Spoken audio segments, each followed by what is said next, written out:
পিছিয়ে পড়তে হয়, কারণ আমাদেরকে শেখানো হয় কথা বলবা না। প্রান্তিক যে জনগোষ্ঠী আছে, যে নারী আছে, যে মানুষগুলো আছে, সেই মানুষগুলো আসলে তার অধিকার চাইতে গেলে কি ধরনের সমস্যার সম্মুখীন হয়। আমার অবস্থানের থেকে আমি বলতে পারি না যে আমি এরকম একটা সমস্যার সম্মুখীন হচ্ছি। আপনার কথা শুনেও আমার ভীষণ ভালো লেগেছে। প্রত্যেকের কথাই ভালো, কিন্তু কিছু কিছু জায়গা যেগুলো আমাকে আসলে অনুপ্রাণিত করে। আমার মনে হয় যে আমার সামনের পথ চলাটা আমাকে চলতে হবে আসলে। আর সবার যেই ধরনের সমস্যার কথা আসলে একদম চোখ মেলে আমি দেখতে পাই বা শুনি বা বুঝতে পারি, তখন আমার কষ্টগুলো বা আমার না পাওয়াগুলোকে আপা খুব সামান্য মনে হয়, খুবই সামান্য মনে হয়। এখানে সবাই যার যার জায়গা থেকে যেই সমস্যার কথাগুলো বলেছেন, সেগুলোর হয়তো ধারে কাছেও আমার সমস্যা ছিল না, কিন্তু তারপরও আমি একেবারে আমার বাবা একজন সরকারি কর্মকর্তা ছিলেন, আমি একটা খুব ভালো জায়গায় পড়াশোনা করেছি, আমি একটা মধ্যবিত্ত ফ্যামিলি থেকে এসেছি।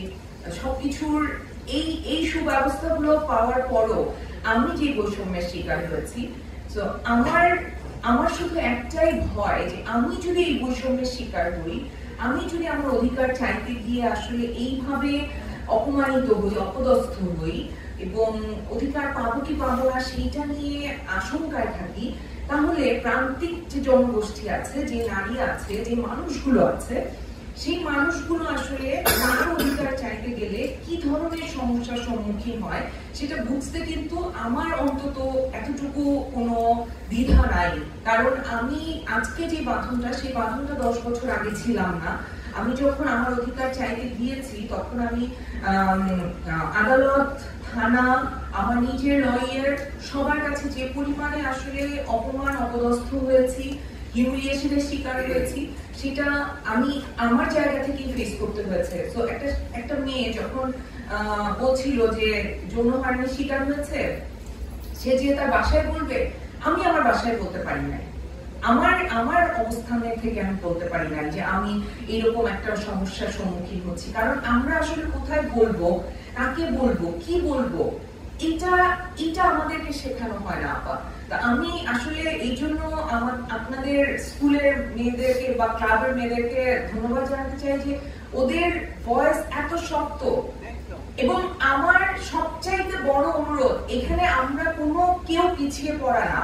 এটা কোনো মানুষ, সেটা নারী হোক, পুরুষ হোক, সেটা অন্য লিঙ্গের হোক, অন্য ওরিয়েন্টেশনের হোক, অন্য বিশ্বাসের হোক, আমি বিশ্বাস করি যে কেউ পিছিয়ে পড়া না। শুধু আমাদেরকে পিছিয়ে পড়তে হয়, কারণ আমাদেরকে শেখানো হয় কথা বলবা না, কিছু চাইবা না, চাইতে হবে, জোর গলায় চাইতে হবে। এইটুকু আমি শুধু বলতে পারি যে আমাদের অধিকার আমাদেরকে জোর গলায় চাইতে হবে। এবং এই চাওয়াটা আপনারা যেভাবে শেখাচ্ছেন, আমি এক্সপেক্ট করব যে বাংলাদেশের প্রত্যেকটা ঘরে ঘরে, প্রত্যেকটা মা, প্রত্যেকটা বাবা তার সন্তানদেরকে, শুধু নারীকে না, সে তার মেয়ে শিশুকে না, সে তার ছেলে শিশুকেও শেখাবে যে সে কিভাবে তার অধিকারটা আদায় করবে এবং অন্যের অধিকার কিভাবে সে নষ্ট করবে না, অন্যের স্বাধীনতা সে কিভাবে নষ্ট করবে না।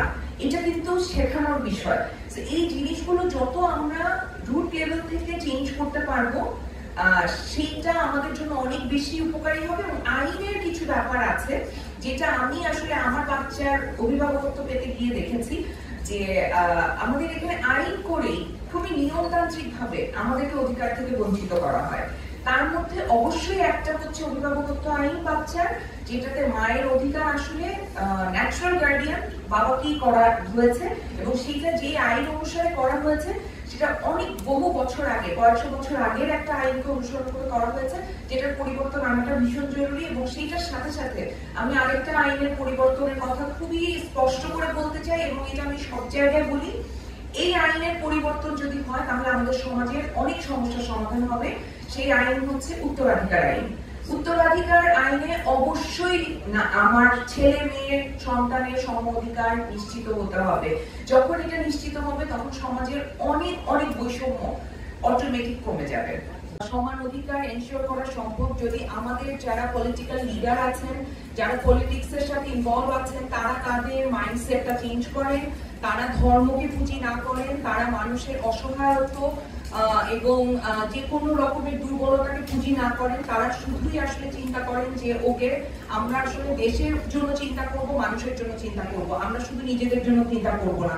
যেটা এত বছরের প্রত্যেকটা বেশিরভাগ পলিটিশিয়ান তাদের পুরো লাইফে এই গ্রাফটাই দেখিয়ে গেছেন আমাদেরকে, যে তারা কাজটা করেছে শুধু নিজের জন্য, নিজের দলের স্বার্থের জন্য, কিংবা এমন কিছুর জন্য যেটাতে জনগণের খুব বেশি ভালো হবে না।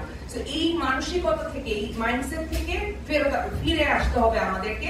আর নিহা যে কথাটা বলেছে, আমি এটার সাথে খুবই একমত যে আমাদের অবশ্যই বহু বছর নারী প্রধানমন্ত্রী ছিলেন, বহু বছর, শুধু যে গত সরকারের